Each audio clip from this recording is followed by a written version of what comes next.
Hello welcome, स्वागत है आप सभी का आज के नए क्लास में। तो आज हम लोग मैथ को सॉल्व करने वाले हैं। तो सभी लोग कॉपी पेन लेके बैठ जाना अच्छे से।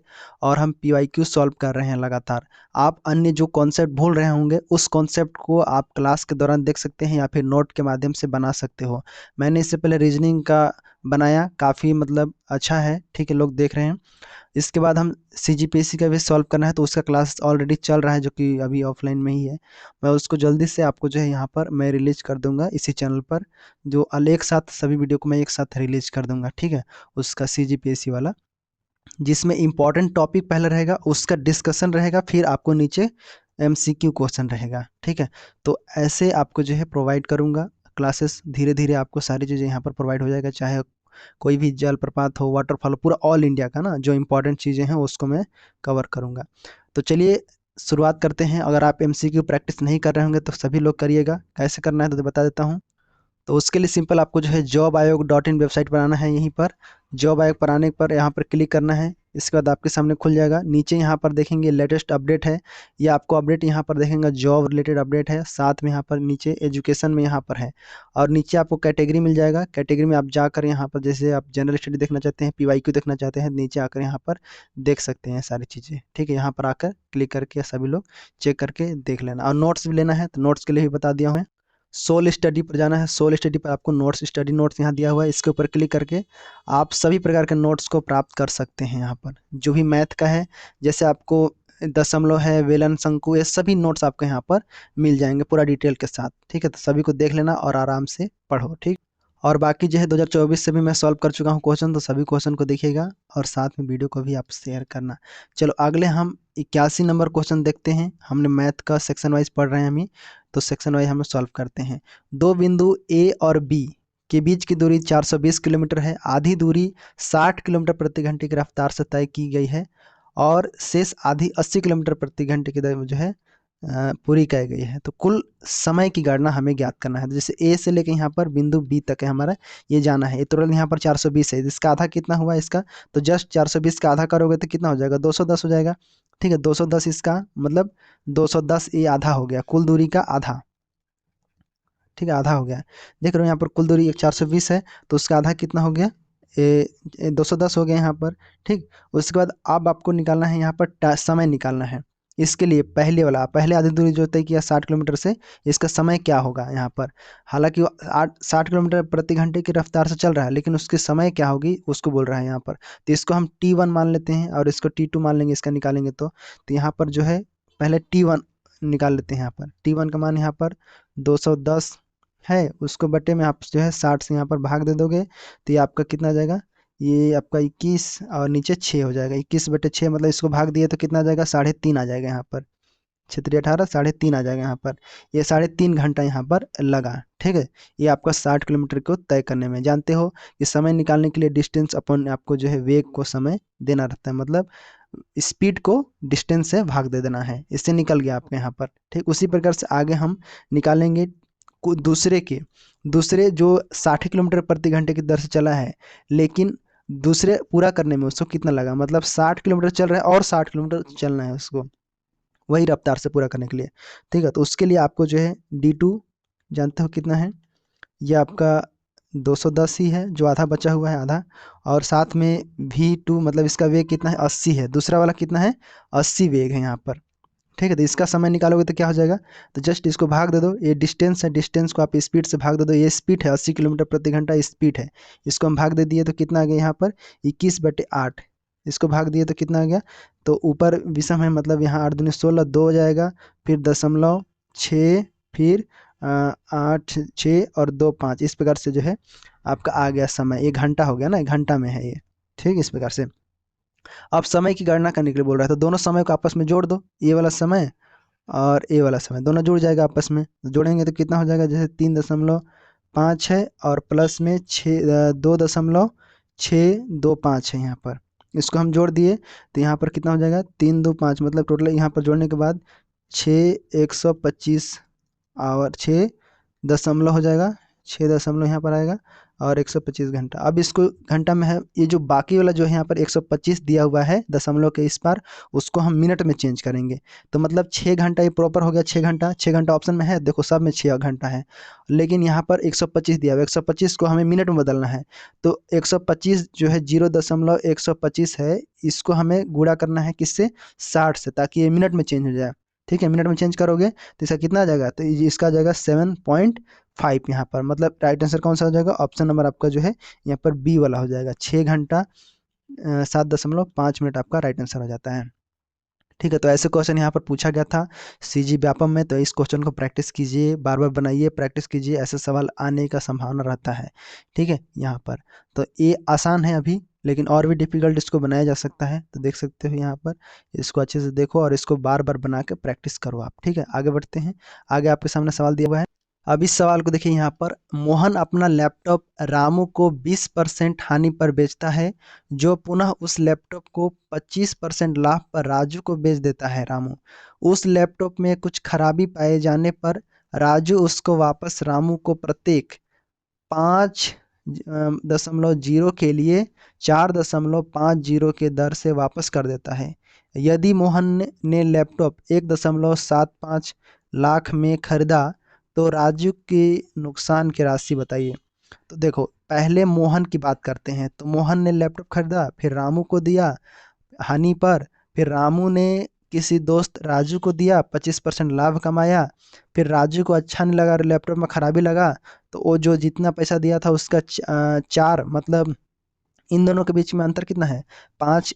मतलब 5 रुपए की दर से, 5 रुपए की जगह कितना दिया है, 4.5 रुपये की दर से उसको वापस कर दिया लैपटॉप। ठीक है, ऐसे। तो अब बोल रहा है कि राजू को कुछ नुकसान हुआ यहाँ पर, तो वही नुकसान को यहाँ पर बोला जा रहा है। ठीक है, इसकी जगह पर तो सीधी सी बात है कि सबसे पहले यहाँ पर देखेंगे कि मोहन ने कितना खरीदा, तो 1 लाख, हम इसको 1.75 है ना, तो 1,75,000 हम इसको यहाँ लिखेंगे। 1,75,000 क्या है इसका, 1,75,000 रुपये का है मोहन, मतलब खरीदा है लैपटॉप को, सीपी हम इसको लिख देंगे, क्रय मूल्य यहाँ पर लिख देंगे, लैपटॉप का है। अब बोल रहा है कि रामू के लिए 20% हानि, 20% हानि मतलब 80 हो गया, 80/100 हो जाएगा, तो 80/100 हो जाएगा। ठीक है, 80/100 हो जाएगा यहाँ पर। ठीक है, ऐसे 80% का 20% हानि हुआ तो 80 ना बचा, तो 80/100 हो जाता है। इसको हम दशमलव बदल लेते हैं, तो इसका मतलब क्या हुआ कि यहाँ पर 1,75,000 को गुणा हम कर देते हैं 0.8 से।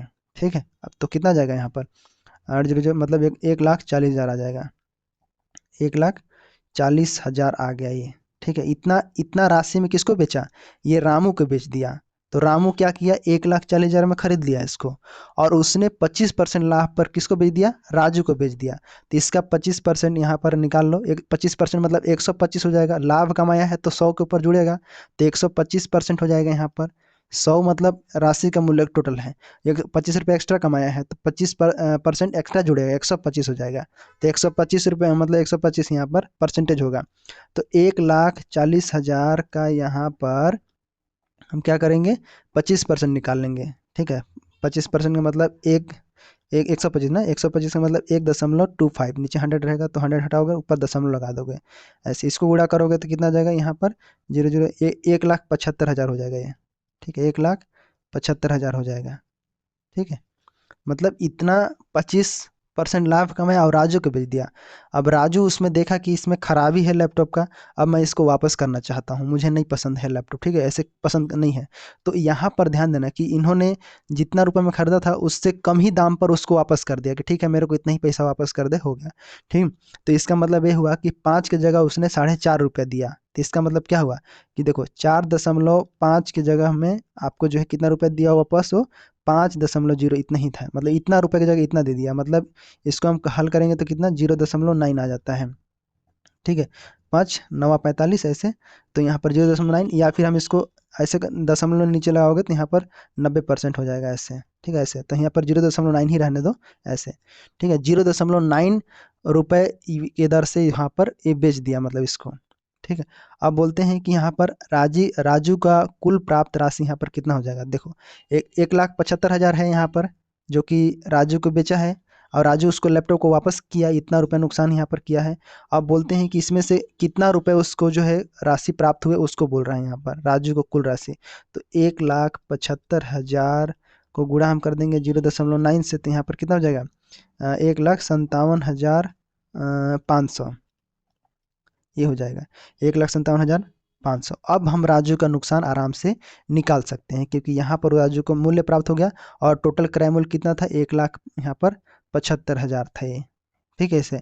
और 1,57,500 रुपये में राजू को यहाँ पर रुपए में प्राप्त हुए केवल, क्योंकि लैपटॉप वापस किया तो उसको पूरा पैसा मिलना चाहिए, 1,75,000 रुपये मिलना चाहिए, तो नहीं मिला उतना। कितना मिला उसको 1,57,500 रुपये इसको मिला राजू को, ठीक है। तो राजू को नुकसान हो गया, तो कितना नुकसान हुआ, तो इसमें से क्या करोगे, इसको घटा दोगे, ठीक है। 1,75,000 में से 1,57,500 घटा दोगे तो यहाँ पर कितना जाएगा, देखो जीरो, जीरो के बाद जीरो आएगा, फिर 5 आएगा, फिर यहाँ पर 7 आएगा, तो यहीं से आपका आंसर मिल गया। राइट आंसर आपका सी वाला ऑप्शन हो जाता है यहाँ पर, ठीक है। 17,500 रुपये के यहाँ पर राजू को नुकसान हुआ, ठीक है। ऐसे सवाल हमेशा पूछ जाते हैं, तो ध्यान देना, ऐसा आपको जो है बनाना है। तो 17,500 यहाँ पर राइट आंसर आपका हो जाता है। क्लियर है, समझ में आया?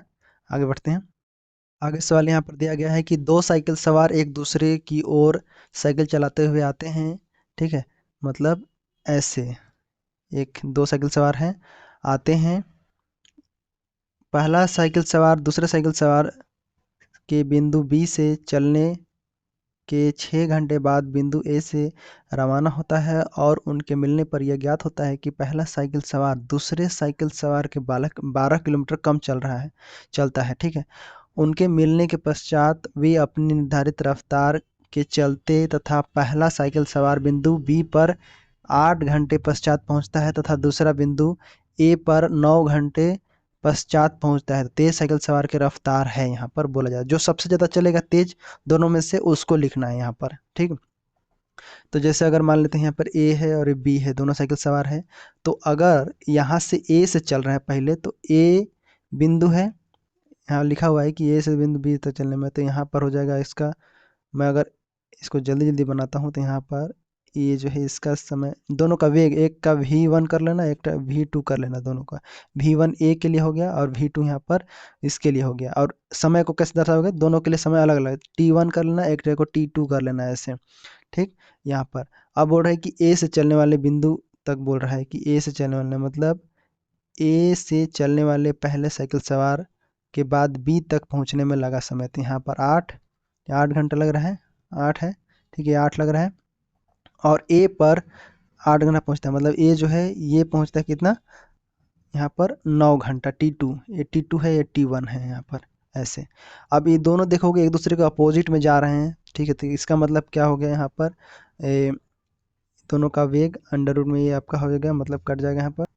तो यहाँ पर हम स्टेप बाय स्टेप जाएंगे। दूसरा स्टेप में हम मिलने का समय ज्ञात करते हैं, इन लोग का मिलने का समय। पहला स्टेप में हमने गति और समय के बारे में जाना, ठीक, क्या गति है u, और यहाँ पर अब मिलने का समय देखते हैं, समय कैसे मिलेगा यहाँ पर। तो समय को हम t से दर्शाएंगे, मतलब 6 घंटे बाद शुरू होता है, देखो 6 घंटे बाद बिंदु से रवाना होता है कौन, तो यहाँ पर ए बी के लिए है, बी से चलने से 6 घंटे बाद ए से रवाना होता है, ठीक है, साइकिल सवार। तो इसका मतलब क्या हो जाएगा, दोनों का समय निकालेंगे, मतलब समय चलना मतलब T6 माइनस करेगा ना, तो यहाँ पर आपका जो है टी का स्क्वायर हो जाएगा दोनों के लिए, और इधर 8 है और इसका 9 है, दोनों का 9 को यहाँ पर गुणा कर दोगे तो 8 9 72, अंडर रूट में 72 आ जाएगा यहाँ पर, ठीक है। टी बराबर, तो टी बराबर क्या हो जाएगा, इसका हम तोड़ेंगे तो 6 अंडर रूट में 2 हो जाता है। ये हमारा समय निकल गया, ठीक है। ये समय दर्शाता है कि घंटे लगे हैं, और इसमें माइनस का 6 घंटा यहाँ पर लगा है पहले सवारी को, यहाँ पर माइनस का 6 घंटा इसमें करेंगे तो पहले का सवारी आ जाएगा। अब इन दोनों के दूरी का अंतर हम ज्ञात करते हैं, यहाँ पर देखो तीसरा स्टेप, दूरी के अंतर हमें ज्ञात करना है इन लोग का, ठीक है। तो डी पहले डिस्टेंस रहेगा, डिस्टेंस 2 इसके बीच और डिस्टेंस 1 के बीच, इन दोनों के बीच अंतर घटा दो यहाँ पर। तो इसका समय यहाँ पर कितना है, T1 है जो पहला वाला है यहाँ पर, तो टोटल यहाँ पर आ जाएगा, इसका दिया हुआ है यहाँ पर, कहाँ 12 दिया हुआ है, दो साइकिल के बीच 12 कम चला है, तो 12 अंतर है यहाँ पर, इन दोनों के 12 अंतर है यहाँ पर। अब गति की गणना करना है, देख सकते हो यहाँ पर ये 6 और ये 2 कट जाएगा, मतलब 6 है, और यहाँ पर 4 × 12 मतलब अगर हम बोले V1 का अगर मान ले तो 6 किलोमीटर प्रति घंटा की दर से हो गया, और V2 का मान अगर हम ज्ञात करें तो यहाँ पर 4 किलोमीटर प्रति घंटा की दर से हो गया। ठीक है, ऐसे। अब यहाँ पर ज्ञात करो कि आपका जो सबसे तेज चलने वाला साइकिल कौन सा है, तो ऑब्वियस सी बात है यहाँ पर V1 है, तो ये वाला 6 है, सबसे ज़्यादा चलने वाला 6 किलोमीटर प्रति घंटे की दर से, यहाँ पर आपका राइट आंसर हो जाता है। ठीक, इस प्रकार से यहाँ पर राइट आंसर हो जाता है। तो हमने सबसे पहले क्या ज्ञात किया, सबसे पहले हमने देखा कि समय क्या है और इन लोग का स्पीड क्या है, उसको देखा। दूसरा स्टेप में हमने देखा कि मिलने का समय क्या है, इन दोनों के बीच कैसे मिलते हैं इन लोग, यहाँ पर देख सकते हो। और तीसरा स्टेप में दूरी का अंतर जो कि यहाँ पर दिया गया है 12, और इसके बाद गति की गणना किए हम लोग। ठीक है, तो यहाँ पर आपका राइट आंसर आ गया, इसमें स्टेप में हमने बनाया। और भी अगर इजी तरीके से समझोगे तो यहाँ पर 8 घंटे और 9 घंटे तक पहुँचने के लिए बोल रहा है कि 8 घंटे और 9 घंटे में अपनी जो मंजिल है, अपने टारगेट है, वहाँ पर पहुँचने के लिए बोल रहा है। ठीक है, और गति की पता लगाना है। और 6 किलोमीटर प्रति घंटा और 4 किलोमीटर प्रति घंटा यहाँ पर निकलता है, और इसमें जो है 6 घंटा वाला तेज है, मतलब राइट आंसर हमारा बी वाला ऑप्शन हो जाता है। ठीक है, आगे सवाल यहाँ पर दिया गया है कि ए और बी किसी कार्य को 4 दिनों में पूरा करते हैं। यदि ए अकेला उस कार्य को 12 दिनों में पूरा करता है तो बी उस कार्य को अकेला कितने दिनों में पूरा करेगा। तो ऐसे सवालों को आप आसानी से बना सकते हैं, क्योंकि एफिशिएंसी, आपको क्षमता क्या है उसको पहले जानना रहता है। तो क्षमता अगर हम देखेंगे तो टोटल कैपेसिटी, मतलब जो काम करने की कैपेसिटी है, गुणे समय कर देते हैं हम। ठीक है, तो यहाँ पर क्षमता एफिशिएंसी हमें निकल जाता है, दक्षता जिसको बोला जाता है। ठीक है, और उसके बाद जो हमारा कैपेसिटी है कितना है, यहाँ पर आगे देखते हैं, श्रमिकों का अनुपात। और ए और बी यहाँ पर इन लोग का दक्षता हमें निकालना है, तो इन लोग का ए बी हम देखते हैं, यहाँ पर दिया है 12 दिनों में पूरा करता है, मतलब 12A 12। इन दोनों का एफिशिएंसी पहले पता करो, एफिशिएंसी हमें नहीं पता है, तो इन दोनों खुद यहाँ पर ए बी, इन लोग का एफिशिएंसी है, बस हम इसे पता कर लिए। या फिर नहीं भी करोगे तो भी आप देखो यहाँ पर 12 है, 12 दिनों में पूरा करता है। टोटल इन दोनों का हम एलसीएम से भी निकाल सकते हैं यहाँ पर, या फिर आप ऐसे कर सकते हो 12 बराबर यहाँ पर 4, इन दोनों को मिल के कर रहा है, तो यहाँ पर ए प्लस बी कर सकते हो ऐसे।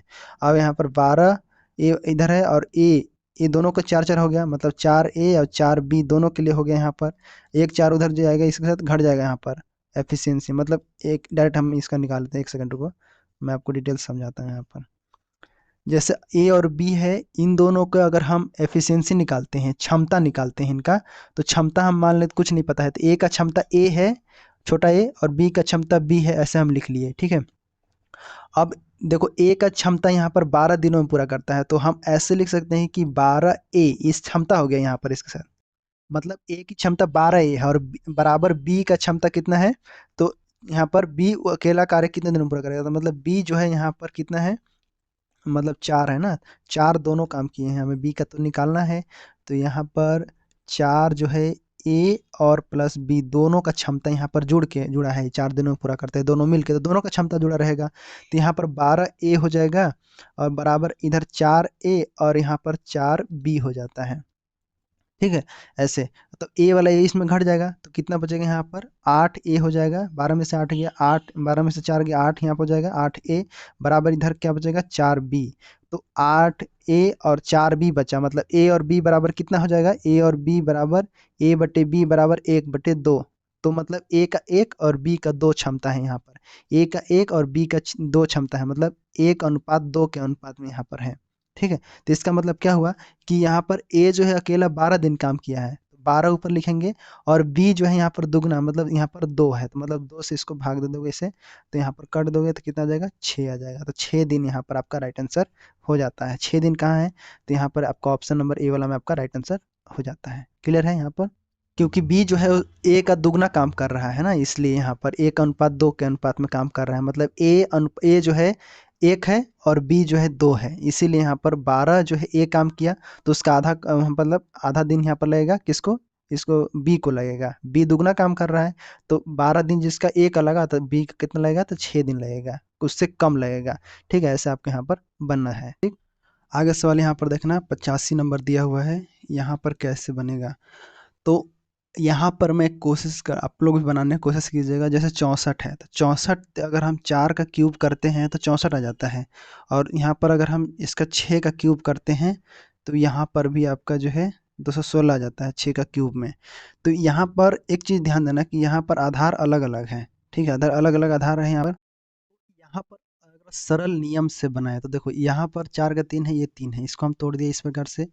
अब आधार अलग है इसके, हम उसके कोई दिक्कत नहीं है। यहाँ पर 4 का गुणा 3 से करेंगे ऐसे, ठीक है। यहाँ पर इसका 3 पावर है अंदर में, और इसका आपका 6 है दिया है, तो 6 का पावर अंदर में 3 है, और ऊपर में जो है यहाँ पर -2/3 है, और यहाँ पर -2/3 है इस पर भी, ठीक है।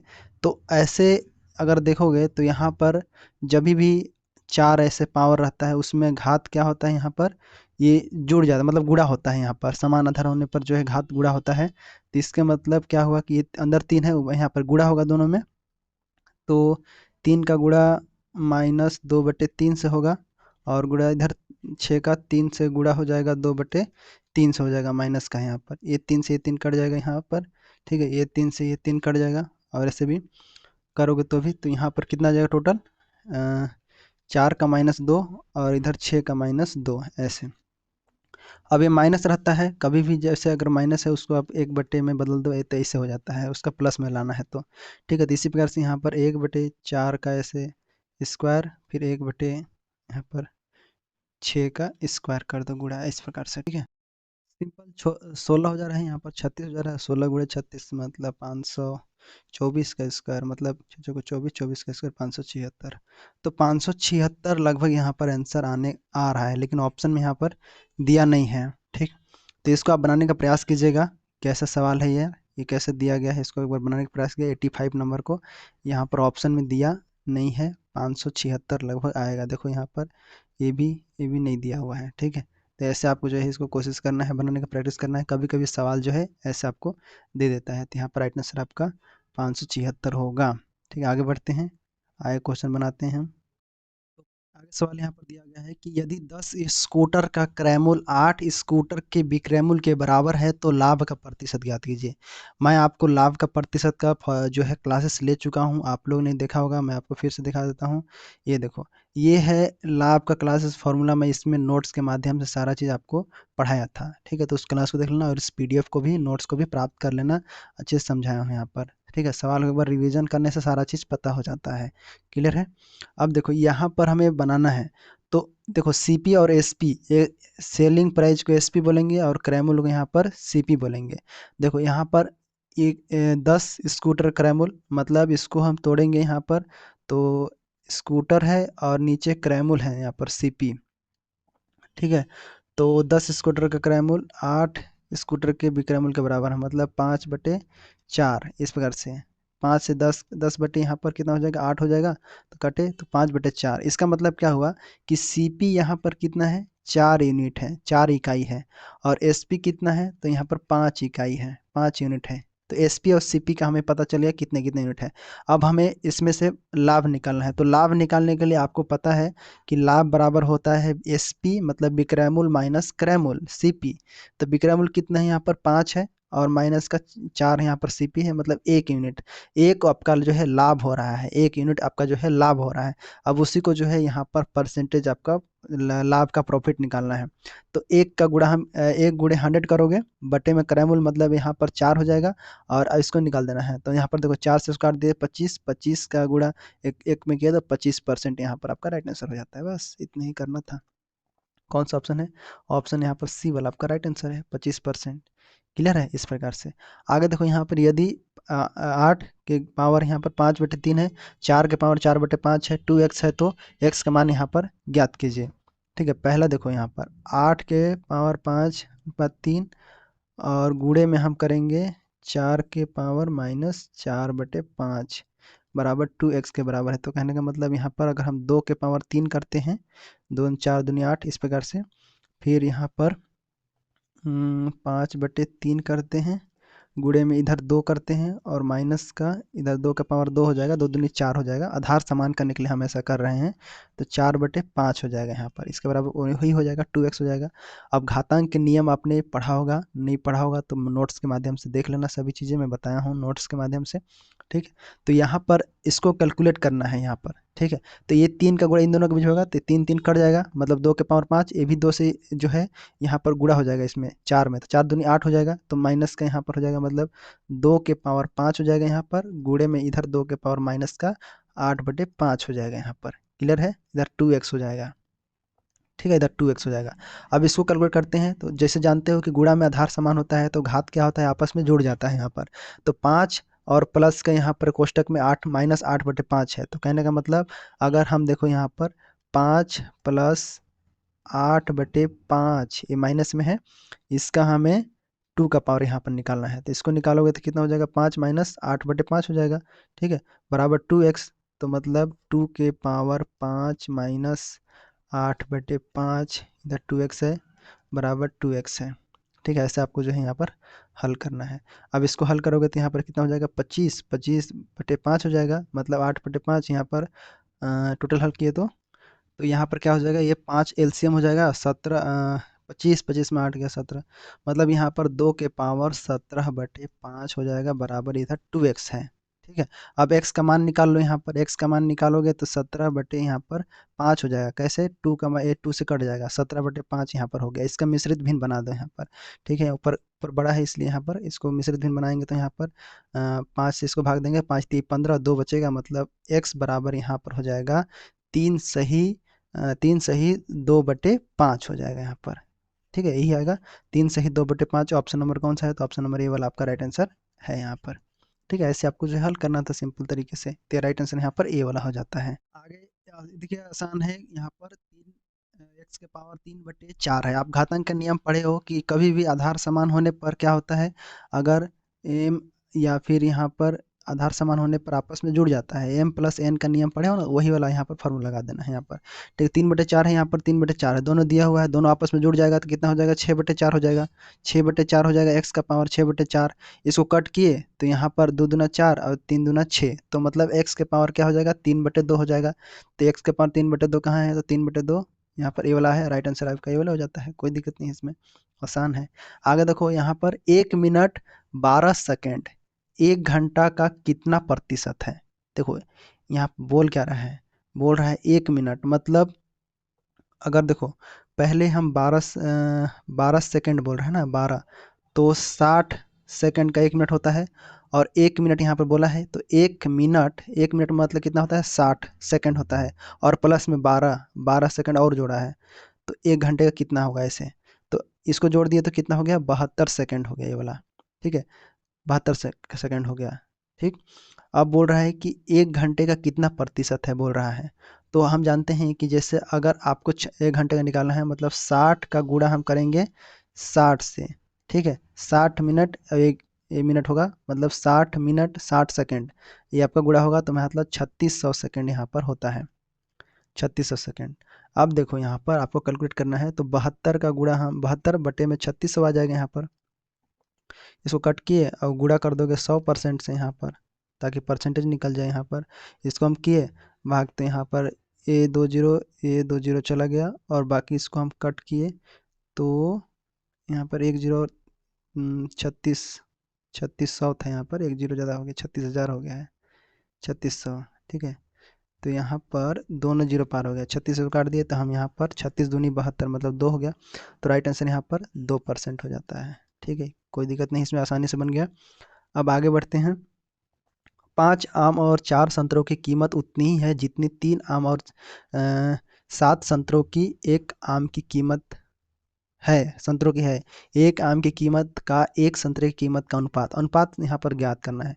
तो देखो यहाँ पर आम को हम मैंगो कर लेते हैं, मतलब 5 मैंगो और प्लस 4 ऑरेंज संतरा, ऑरेंज है ये, ओ है ये, एम है। ठीक है, बराबर किसके बराबर है, तो 3 मैंगो और 7 ऑरेंज के बराबर है, यहाँ पर 70 मत पढ़ना, ऑरेंज है यहाँ पर। ठीक है, अब ऑरेंज ऑरेंज को साइड में ले आओ, इन दोनों के इसमें ले आओ, इन दोनों को साइड साइड में ले आओ, तो कहने का मतलब यहाँ पर घट जाएगा, मतलब 5 में से 3 आम घट जाएगा, मतलब 2 मैंगो हो जाएगा यहाँ पर, और इधर 7 में से 4 जाएगा, तो मतलब इधर 3 ऑरेंज हो जाएगा ऐसे। ठीक है, 3 ऑरेंज। अब बोल रहा है कि आम की कीमत का एक संतरे की कीमत का अनुपात ज्ञात करना है, मतलब एम अनुपात और आम और दोनों को अनुपात ज्ञात करना है, आम और मैंगो का अनुपात ज्ञात करना है। तो यहाँ पर देख सकते हो कि इसको सिंपल क्या रखोगे, आम के लिए यहाँ पर कितना हो जाएगा 3 हो जाएगा, और ओ के लिए कितना हो जाएगा यहाँ पर, क्या हो जाएगा 2 हो जाएगा। तो इसका मतलब क्या हुआ कि मैंगो और ऑरेंज का अनुपात कितना हो जाएगा 3:2। यहाँ पर राइट आंसर कौन सा हो जाएगा, 3:2 कहाँ है, तो ये आपका राइट आंसर सी वाला है, यहाँ पर ये राइट आंसर हो जाता है। आगे सवाल यहाँ पर देखिए, एक रकम चक्रवृद्धि ब्याज पर 5 साल में 2 गुनी हो जाती है, इस रकम को 8 गुना होने में कितना समय लगेगा। तो यहाँ पर देखो फॉर्मूला होता है, कई सारे यहाँ पर ट्रिक माध्यम होता है। तो सिंपल तरीका यहाँ पर पहले सवाल के हिसाब से बनाओगे तो चीज़ें याद रहेगी यहाँ पर, ठीक है। चक्रवृद्धि ब्याज के सूत्र का उपयोग करके अगर हम राशि दुगनी हो जाती है, यहाँ पर बोल रहा है दुगनी, तो मतलब दुगनी का मतलब राशि जो दुगनी मतलब 2 प्रिंसिपल हो जाता है, बराबर किसके बराबर है, तो वो P1 प्लस आर के साल कितना है, तो 5 है, यहाँ पर 5, ठीक है, ऐसे रख दो। फिर ये पी से पी कट जाएगा, तो यहाँ पर 2 बराबर 1 प्लस आर के पावर कितना हो जाएगा, यहाँ पर 5 हो जाएगा ऐसे। अब 8 गुना यहाँ पर बोल रहा है कि 8 गुना होने में कितना समय लगेगा बोल रहा है। तो 8 गुना में मतलब 8p, 8 गुना होने में, तो 8p होने में मतलब 8 प्रिंसिपल होने में समय ज्ञात करना है हमें, ठीक है, समय ज्ञात करना है। तो 8 बराबर हम ऐसे लिख सकते हैं 2, 8 को हम ऐसे लिख सकते हैं 2 का क्यू लिख सकते हैं ऐसे, ठीक है, बिल्कुल लिख सकते हैं ताकि हमें पता रहे। तो इसका मतलब क्या हुआ कि 8 बराबर 1 प्लस आर का पावर यहाँ पर कितना हो जाएगा, ये पहले 5 था, फिर यहाँ पर बोला कितना 8 गुना मतलब 3, ये 3 हो गया इधर का। मैं यहाँ पर सिंपल तरीके बताता हूँ और अच्छे से देखो 8p है, ठीक है 8p है, और ये 8p बराबर कितना हो जाएगा यहाँ पर 8 गुना बोल रहा है ना, तो 8 बराबर यहाँ पर 2 के पावर 3 होता है, ठीक है, इस प्रकार से लिख सकते हैं। तो इसका मतलब क्या हुआ कि 2 के पावर 3 बराबर 1 प्लस आर का इधर 5 है 5 वर्ष, तो इसका भी 3 करेंगे, इधर दोनों पक्ष को 3 करेंगे, दर भी हमारा बराबर होना चाहिए। तो इसका मतलब क्या हुआ कि देखो इधर भी 3 है इधर भी 3 है, तो यहाँ पर 8 ए हो जाएगा, और बराबर 1 प्लस ये 5 3 15, मतलब आर के पावर हो जाएगा 15। तो इसका मतलब क्या हुआ कि 15 वर्षों में यहाँ पर, ठीक है, 15 वर्ष लगेंगे, मतलब एक राशि को 8 गुना हो जाएगी कितने दिन में, 15 साल में। तो राइट आंसर यहाँ पर 15 साल आपका राइट आंसर हो जाता है, ठीक है, ऐसे आपको निकालना है। आगे देखो ए बी को 50 रुपये देता है, बी उसका आधा सी को देता है, सी इसका 5वां हिस्सा डी को देता है, तब डी द्वारा प्राप्त किया राशि यहाँ पर बोल रहा है। मतलब ए बी को कितना देता है 50 रुपये, तो बी द्वारा प्राप्त किया राशि कितना है 50 रुपये, ठीक है, बी को कितना हो मिला है 50 रुपये। अब सी को कितना प्राप्त होता है, तो बी जो है इसका सी को देता है मतलब 25 रुपये देता है, 50 का आधा कितना 25 होता है। अब डी द्वारा प्राप्त की गई राशि डी का 5वां हिस्सा, तो 25 को हम 5वां हिस्सा करेंगे, तो 25 को यहाँ पर डी को देना है, तो 25 का 5वां हिस्सा काट दो इसको, तो यहाँ पर 5 रुपया, तो 5 रुपया आपका सी वाला ऑप्शन राइट आंसर हो जाता है यहाँ पर। सिंपल सवाल है ना, इस प्रकार सवाल यहाँ पर पूछा गया था पहले, ठीक।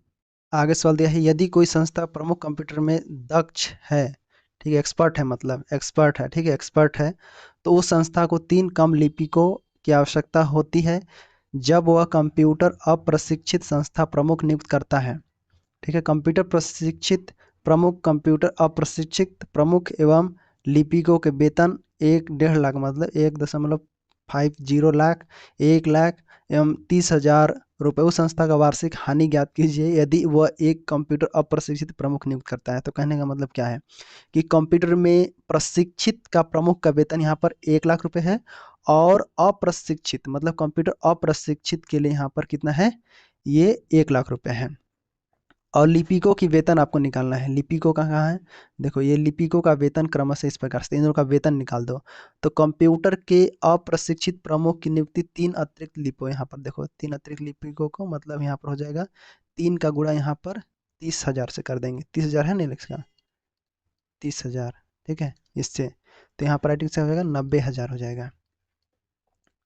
तो क्या यही राइट आंसर है, तो देखते हैं आगे। अब स्टेप आगे हम बढ़ते हैं, तो यहाँ पर हानि भी पूछा है, तो कुल हानि यहाँ पर पूछा है। तो देखो पहले तो 1.5 लाख ये है और 1 लाख इसको मिल रहा है, तो ये 1.5 लाख में से 1 लाख हटाए तो यहाँ पर कितना 50,000, बचत कितना हो रहा है यहाँ पर 50,000 के, इन दोनों के बीच कितना हो रहा है 50,000 का बचत हो रहा है, ठीक है। आप इसको दिमाग से बनाने की कोशिश करो, जरूरी नहीं है कि जैसे स्टेप बाय स्टेप कॉपी में बनाते हो पहले जैसा नहीं, आप दिमाग में इसको हल करो। अब जैसे चाहे वैसे ट्रिक लगाओ, इसको समझो पहले कैसे बन रहा है, उसके बाद आप हल कर सकते हो। क्योंकि कभी कभी जो है फॉर्मूला याद नहीं आता है, तो ऐसा बनाने की कोशिश करो आप। इन दोनों के बीच कितना का अंतर है? 50,000 का। तो 50,000 उसको बच रहा है ना, 50,000 अगर दोनों को 1.5 लाख रुपया देता तो और नुकसान होता है उसको। तो 50 बच रहा है। अब कुल हानि यहाँ पर निकालना है, कुल हानि। कुल हानि निकालेंगे तो कैसे करेंगे?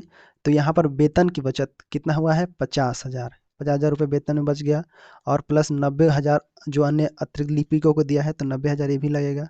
ठीक है, ये हानि हो गया ना इसका, तो 90,000 हो गया। टोटल यहाँ पर 1,40,000 यहाँ पर इसका हो जाएगा।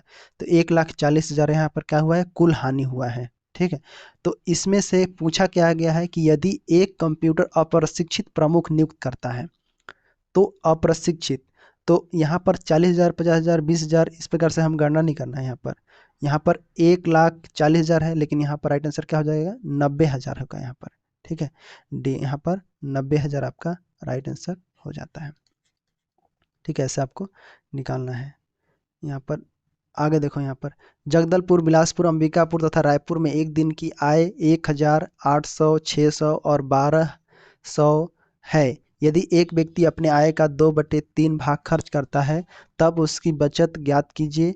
यदि वह रायपुर में 1 दिन, अंबिकापुर में 2 दिन और बिलासपुर में 1 दिन तथा जगदलपुर में 1 दिन काम करता है। तो पहले तो सभी का रेट पता हो गया आपको, कितना कितना रेट है बिलासपुर, अंबिकापुर, रायपुर तीनों का।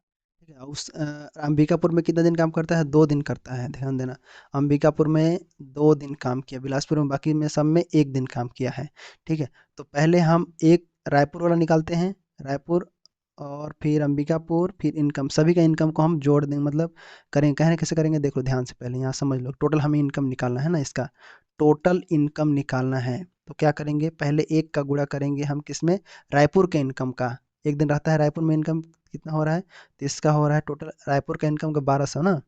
यहाँ देखो 12 हो रहा है, तो 1,200 यहाँ पर गुणा कर दिए, 1,200। ठीक है, इस प्रकार से। और प्लस करेंगे हम, 2 दिन रह रहा है किसका? अंबिकापुर में 2 दिन, दो अंबिकापुर मतलब 600 रुपया वहाँ पर कमा रहा है उसको, तो 600 हो गया।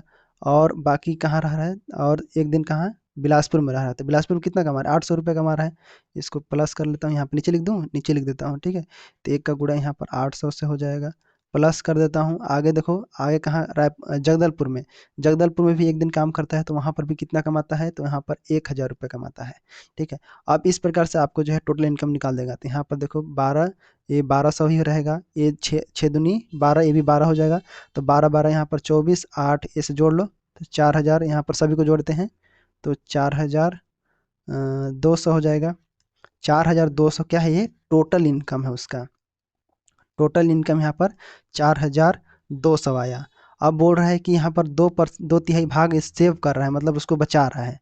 ठीक है, तो अगर हम 2/3 का फ्रैक्शन निकालते हैं, तो यहाँ पर पर्सन जो है 2/3 भाग खर्च कर रहा है, यहाँ पर सेविंग नहीं कर रहा है।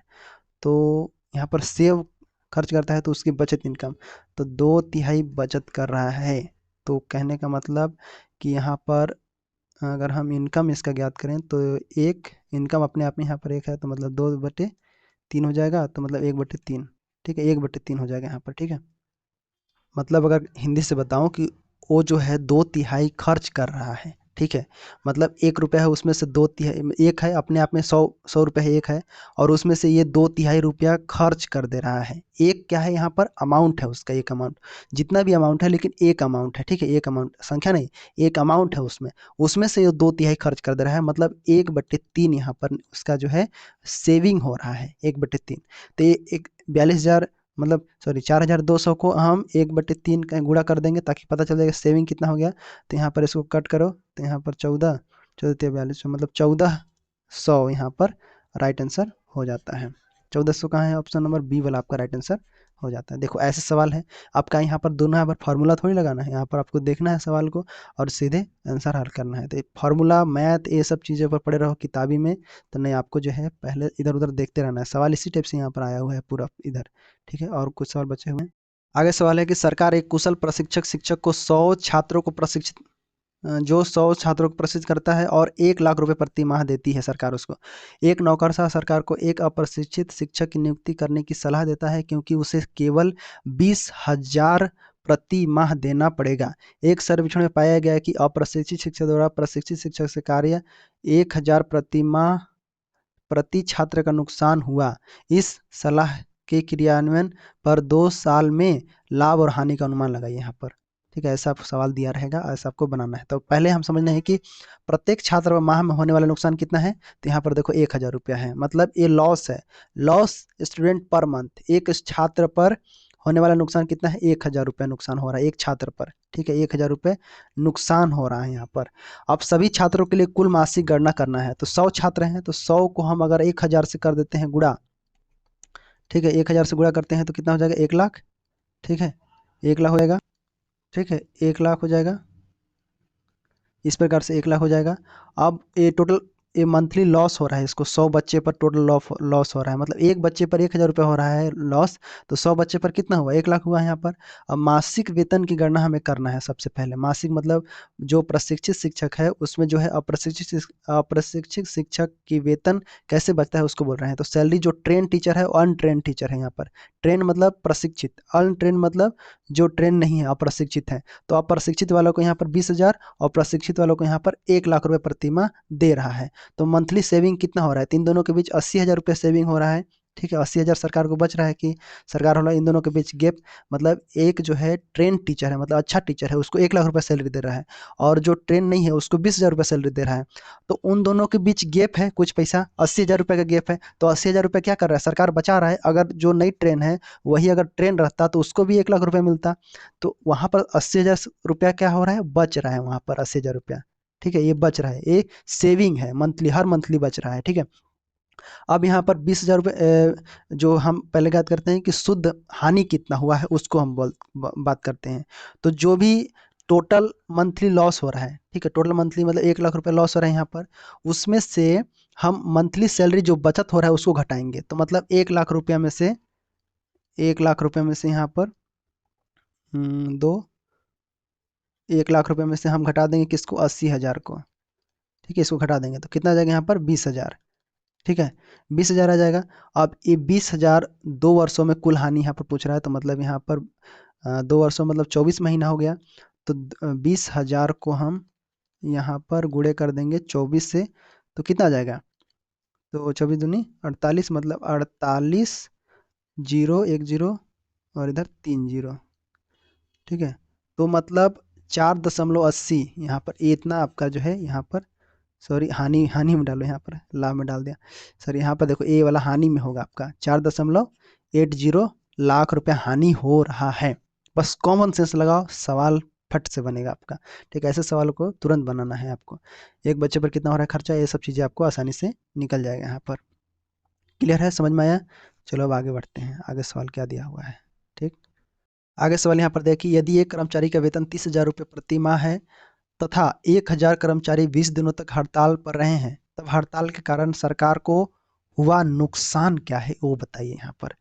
तो अगर हम कर्मचारी, जो भी कर्मचारी है यहाँ पर, जो एम्प्लॉय है उसको हम वेतन को देखते हैं, तो डेली वेजेस पर उसको वेतन मिलता है। तो मंथली सैलरी, अगर डेली वेजेस का इनकम निकालेंगे, डेली उसका क्या हुआ डेली वेजेस, तो अगर हम डेली का निकालेंगे तो देखो पहले हो जाएगा मंथली सैलरी, मंथली सैलरी हो जाएगा बटे में निकाल दो किसका, नंबर ऑफ डेज, मतलब मंथ, महीने का डेज यहाँ पर निकाल देंगे। तो 30 दिन होता है एक महीना में, तो 30 और सैलरी कितना है यहाँ पर, 30,000।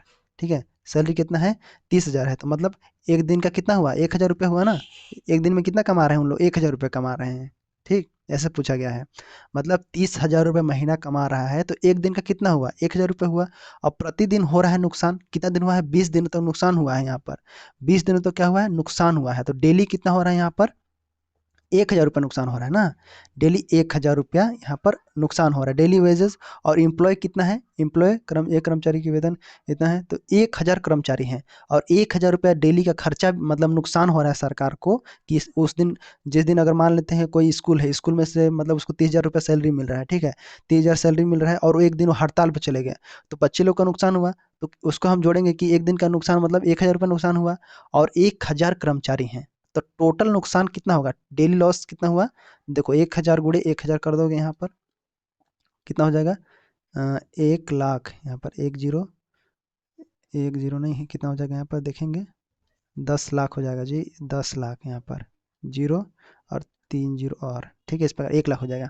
अब 20 दिनों का जो है नुकसान हो रहा है, 20 दिन का नुकसान अगर हो रहा है तो कितना हो जाएगा, तो यही 10 लाख को हम गुणा कर देंगे इससे, तो लगभग 2 करोड़ यहाँ पर आपका राइट आंसर हो जाएगा। ठीक है, ये 10 लाख है ना, इसका 20 से गुणा कर दो, क्योंकि इतना जो है नुकसान हो रहा है टोटल। ठीक है, मतलब डेली लॉस हो रहा है, ये डेली लॉस हो रहा है। तो यहाँ पर 20 दिन का कुल हानि की गणना अगर हम करेंगे तो 2 करोड़ यहाँ पर आपका राइट आंसर हो जाता है, हड़ताल का नुकसान, हड़ताल के कारण।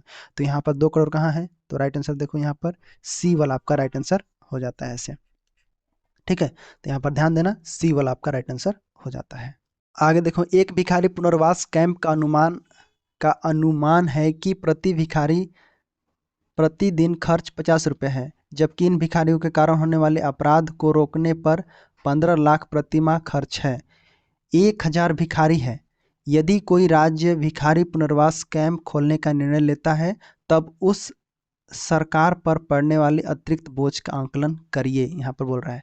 मतलब एक भिखारी पुनर्वास जो है का अनुमान है, मतलब अनुमान है, कैंप का अनुमान है कि प्रति भिखारी, मतलब भिखारी का प्रतिदिन का खर्च 50 रुपये है, जबकि इन भिखारियों के कारण होने वाले अपराध को रोकने के लिए 15 लाख प्रति माह खर्च है। तो कहने का मतलब जो भिखारी खर्चा कितना है, 50 रुपया है, और कुल भिखारी कितना है, तो 1000 है यहाँ पर। ठीक है, और एक माह में 30 दिन होते हैं। ठीक, तो यहाँ पर गणना कर लो आप, देखो 50 है, 50 का गुणा हम करेंगे 1000 में, मतलब 1000 भिखारी हैं, और इनका महीना कितना होता है, 30 दिन का होता है। तो एक दिन का 50 रुपया है, 1000, 1000 क्या है, ये भिखारी है, और ये पैसा उन लोगों का खर्चा होता है, एक दिन का खर्चा। ठीक है, 30 दिन का होता है, मतलब यहाँ पर निकालेंगे कितना हो जाएगा, 15 लाख हो जाएगा यहाँ पर। ठीक है, 15 लाख, मतलब ये हो गया 3 2 5। ठीक है, 15 लाख के बराबर है। अब अतिरिक्त यहाँ पर बोल रहा है कि अतिरिक्त बोझ का आंकलन ज्ञात करना है। तो देखो, वर्तमान जो भिखारी हैं उनके कारण होने वाले अपराध को रोकने के लिए 15 लाख प्रति माह खर्च करता है पुनर्वास। तो 15 लाख प्रति माह यहाँ पर खर्च हो रहा है। तो अतिरिक्त बोझ मतलब यहाँ पर देखो, यहाँ पर 15 लाख, ये भी 15 लाख है, ये भी 15 लाख है, तो अंतर क्या हुआ, अंतर जीरो जीरो हुआ। देखो ना, यहाँ पर 15 लाख ये है, ये भी 15 लाख है, 15 लाख खर्चे कर रहा है, और 15 लाख टोटल पैसा इन लोग को चाहिए, इन लोग को मिला के हो रहा है, क्योंकि भिखारी भी 1000 है, और 50 रुपये उनका खर्चा है, 30 दिन का है, तो उनका टोटल महीने का खर्च कितना हुआ, 15 लाख रुपया हुआ। 15 लाख खर्च हुआ, और सरकार भी कितना दे रहा है, तो 15 लाख दे रहा है, और 15 लाख इस प्रकार से ये दे रहा है। तो इसका मतलब इन दोनों घटा दोगे तो कितना हो जाएगा, यहाँ पर जीरो जीरो हो जाएगा। ठीक है, जीरो जीरो जीरो इस प्रकार से। तो राइट आंसर क्या हो जाएगा, 0 0 लाख, ऑप्शन नंबर ए वाला आपका राइट आंसर हो जाता है। क्लियर है, समझ में आया। आगे है शहरवार आय और व्यय का निम्न यहाँ पर ज्ञात करना है। बिलासपुर में देखोगे 10,000 आय है, 6,000 व्यय है। दुर्ग में 10,000 आय है और व्यय 8,000 है। धमतरी में 8, 3, 8, 1 इस प्रकार से यहाँ पर दिया गया है। तो सभी का यहाँ पर निकालना है, तो आराम से घटा दो। पहले बिलासपुर का देखना है, तो बिलासपुर में 6, यहाँ पर कितना 4,000 होगा, आराम से घटा देना है। तो 6 4,000, दुर्ग का देखोगे तो कितना हो जाएगा, दुर्ग का 2,000 हो जाएगा। देखो 10 और 8 है तो 2,000, 2,000 का अंतर यहाँ पर। और सेविंग बोल रहा है, सेविंग पूछ रहा है ना, निम्नवत व्यय में यहाँ पर उपयुक्त में से कौन सा बचत पूछ रहा है, सेविंग। तो यहाँ पर धमतरी में कितना हो जाएगा, धमतरी में 5,000 हो जाएगा। ठीक है, यहाँ पर धमतरी है 8 है और 3 है तो 5,000 हो जाएगा। और यहाँ रामानुगंज में आपका 7,000 हो जाएगा। ठीक है, ऐसे राइट आंसर है ऐसे। ठीक है, अब पूछ रहा है कि अधिकतम बचत कहाँ है, तो 7,000 रुपये बचत हो रहा है, मतलब राइट आंसर आपका डी वाला है, रामानुजगंज। रामानुजगंज में ज़्यादा बचत हो रहा है, ऑब्वियस सी बात है। ठीक है, राइट आंसर ये हो जाता है।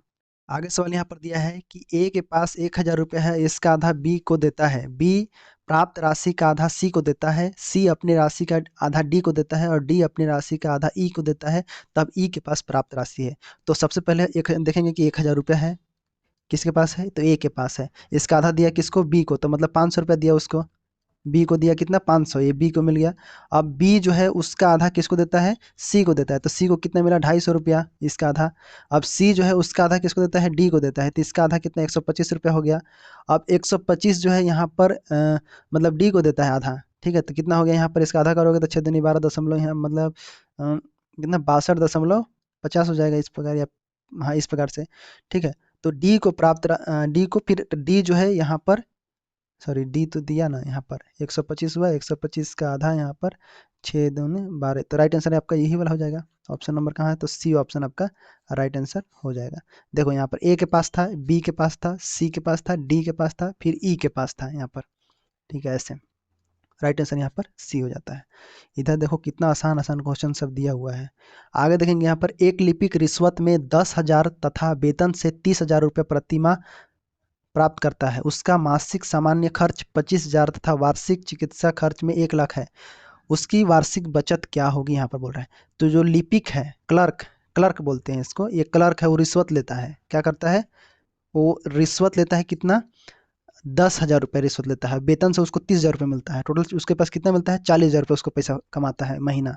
कितना कमाता है वो, 40, 10,000 रिश्वत में और 30,000 उसको वेतन है, तो 40,000 रुपये टोटल उसका क्या है, मास मंथली इनकम है उसका 40,000, ठीक है, उस क्लर्क का।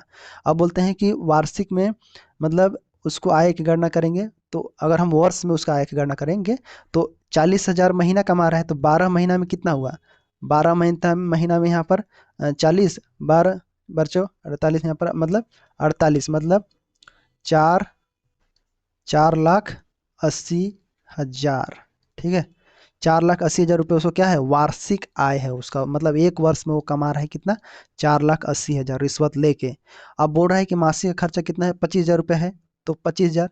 और बोल रहा है कि तथा वार्षिक चिकित्सा 1 लाख रुपया है, ठीक है। तो चिकित्सा का 1 लाख रुपये वार्षिक है, तो 25,000 का मतलब महीना में, मतलब नहीं, इसका भी खर्च क्या है, मासिक खर्च है।